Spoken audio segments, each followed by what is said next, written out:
Eto na, nakaset na po ang mga rally.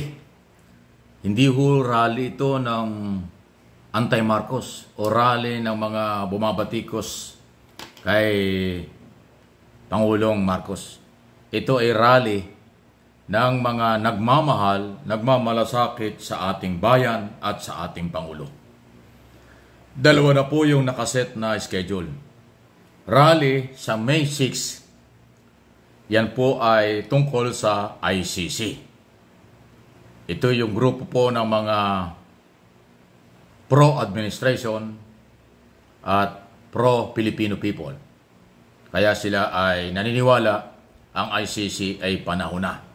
At mananawagan sila kay Pangulong Marcos na magbago ng isip dahil hindi daw titigil ang grupo ng mga anti-Marcos o ang mga Duterte sa paninira at pagpapabagsak sa ating administrasyon. At ang tanging paraan lang ng paniniwala ng mga Marcos supporters, Marcos loyalists, ay papasukin ng ICC at papanagutin sa ICC ang mga Duterte para matahimik ang paninira kay Pangulong Marcos at sa administration. Yan ang layunin ng rally sa May 6 about ICC. Sunod na rally naman ay sa May 17 kung hindi mababago ang schedule. Ito naman po yung rallying nananawagan, Sara Duterte resign as DepEd Secretary. Yung mga Marcos loyalists, Marcos supporters din po at yung mga volunteer na mga independent o silent majority na susuporta na rin yan po sa isyong ito. Kasi nga nakikita nila si Sara Duterte ay hindi nagtatanggol at hindi niya ipinagtatanggol si Pangulong Marcos sa mga batikos ng kanyang pamilya na hindi matanggap na parang one-sided. Pinagtatanggol ni Pangulong Marcos ang Vice President tungkol sa mga batikos ng iba at yung sinabing budget na mula mismo sa First Lady Lisa Araneta Marcos. In public pa. Tapos si Sara Duterte, hindi niya maipagtanggol in public si Pangulong Marcos. Kaya hindi matanggap ng Marcos loyalists at supporters na bakit ganyan si Sara. Kung hindi niya maipagtanggol si Pangulong Marcos, ay dapat mag-resign na siya as Cabinet Secretary, as DepEd Secretary. At yung ibang mga issue pa na di umano'y kakulangan ng atensyon o kakulangan ng maraming bagay bilang Secretary ng DepEd. Yan ang mga issue. So, dalawa yan.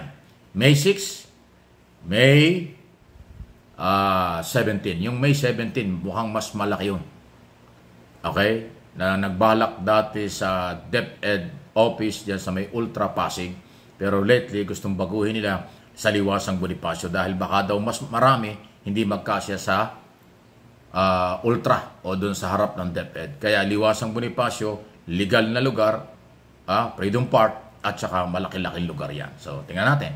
Araw ho ng Friday yun, kung di ako nagkakamali, yung May 17. Eto namang 6.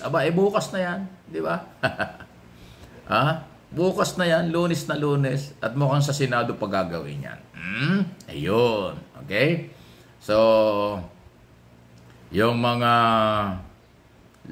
rallying ito, parte ng kalayaan, freedom of the press, freedom of assembly, demokrasya, pero may mga limitasyon. Pero tandaan nyo, iba ang magiging tunog ng mga speaker ng mga rally pro-Marcos kaysa sa rally anti-Marcos. Kasi may gano'n, di ba? Yung mga anti-Marcos, ang rally nila ay, alam naman natin sa nakaraan, grabe ang mga batikos sa Davao City rally, Davao del Norte rally, at Cebu, province of Cebu rally. Yung nausog na rally sa Bulacan, nausog kasi hindi natuloy. Ayan, puro batikos. Yung mga speaker nila mga politiko dati, yung iba gusto maging politiko, ginagamit lang po para sila magpakilala, operation pakilala, pero tatakbo yan pagdating ng eleksyon sa 2025. So, masyadong politika ang galaw ng mga anti-rally. At ang layunin nga nila, sirain, pabagsakin ang gobyerno. Diba? At laitin, kaliwat kanan. Itong rally ng mga Marcos loyalists, Marcos supporters ay isyung lehitimo dahil ang basihan nila ay si Sara Duterte ay dapat umalis na as secretary dahil hindi niya maipagtanggol ang ating Pangulo. Mabigat yan, matindi yan, pero yan ang kailang gagawin. Okay? Any comment, reaksyon, malaya po tayo at salamat sa inyo pong patuloy na pagtangkilik, pagsubaybay. Kaya doon sa mga nagla-like, share, salamat po. At yung hindi pa ho nakakapag-follow, subscribe, mag-follow, subscribe na po kayo sa aking mga channel, Mike Abe Opinions at MA Pinoy TV. Sunod na pag-usapan natin, eto na, pinalakas na po ni Pangulong Marcos ang kanyang political party na nagpanalo noong 2022 presidential election. Ito yung Partido Federal ng Pilipinas. Registered dyan sa COMELEC na kanyang ginamit. At yung pong mga karamihang local government unit, hindi lang sa Mindanao, pero sa Mindanao nag-umpisa ito ng isang araw, nanumpa na po as member ng kailang partido. So mga local government, gobernador, mayor, iba congressman, sumama na. At palagay ko, lalong dadami pa yan, Luzon, Visayas, Mindanao. At ito po ay isang magandang indikasyon dahil naniniwala sila sa liderato at partido ng ating Pangulo sa kailang paninindigan sa West Philippine Sea issue, tungkol sa foreign policy, tungkol sa economic policy, at yung pagtugon sa mga kahirapan ng ating bayan at mga infrastructure project sa national and local road. Yan ang gusto. Ibig sabihin, pagkakapartido ng Pangulo ang mga local executive, mabilis ang coordination, mabilis ang development, at dadami yan. Ang mamomblema dyan ay yung mga nagrarally na nangangailangan ng mayor's permit. Siyempre, pagka lugar na kailangan ng permit galing sa mayor, ay kung yung mayor ay kakampi ng gobyerno, ang mayor ay hindi naniniwala sa mga anti-Marcos, ay naiipit kayo dyan. Pero hindi yan kasalanan ng Office of the President.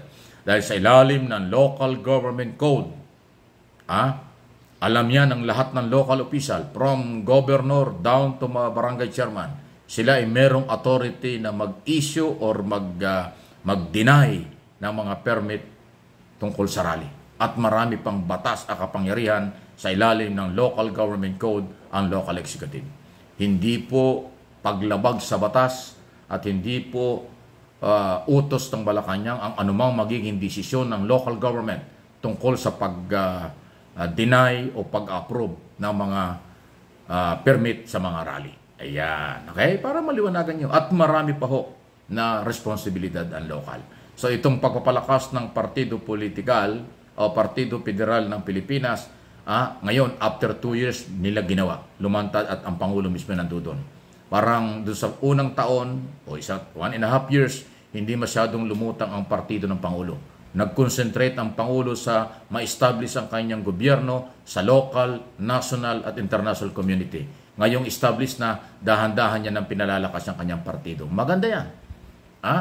Attorney Briones, kilala ko yan na General Counsel at ng partido at saka ng kanyang grupo. Positive development, di ba? Ayan, okay? Any comment? Sa isang demokrasya at malaya at kapanipaniwala at respetado mga pananaw, welcome na welcome po sa aking mga channel.